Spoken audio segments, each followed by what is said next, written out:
অনেকে বলে কবরের আযাব নাই, যদি থাকে এর দলিল কই?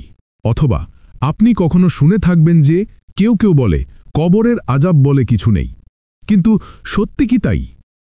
আজ আমি আপনাদেরকে দেখাবো কবরের আযাব অস্বীকারীদের ভুল আর কুরআন হাদিসের সুস্পষ্ট দলিল।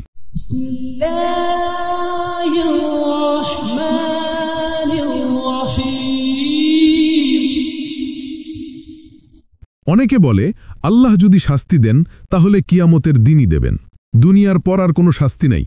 কিন্তু কুরআনে কি সত্যি কেবল কিয়ামতের দিনে শাস্তির কথা আছে?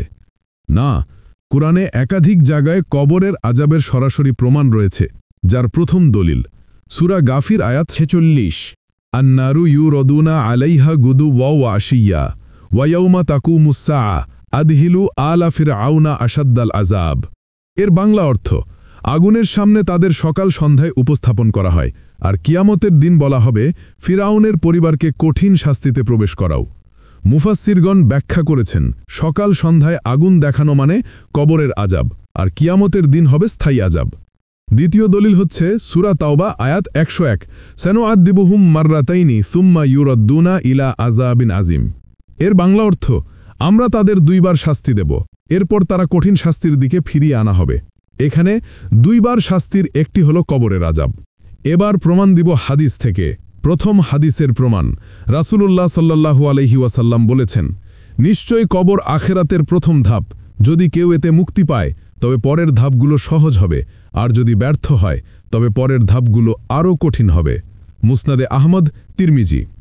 আরেকটি সহিহ মুসলিমের হাদিসে আছে, রাসূল সাল্লাল্লাহু আলাইহি ওয়াসাল্লাম প্রতিটি নামাজের শেষে দোয়া করতেন, হে আল্লাহ, আমি তোমার কাছে আশ্রয় চাই কবরের আযাব থেকে। যদি কবরের আযাব না থাকত তবে রাসূলুল্লাহ সাল্লাল্লাহু আলাইহি ওয়াসাল্লাম কেন প্রতিদিন এ থেকে আশ্রয় চাইতেন? এখন প্রশ্ন হচ্ছে, তাহলে যারা বলে কবরের আযাব নাই, তারা কোন ভিত্তিতে বলে? তারা শুধু নিজেদের ধারণা দিয়ে বলে, কিন্তু কুরআন ও হাদিসের সামনে তাদের মতের কোনো মূল্য নেই।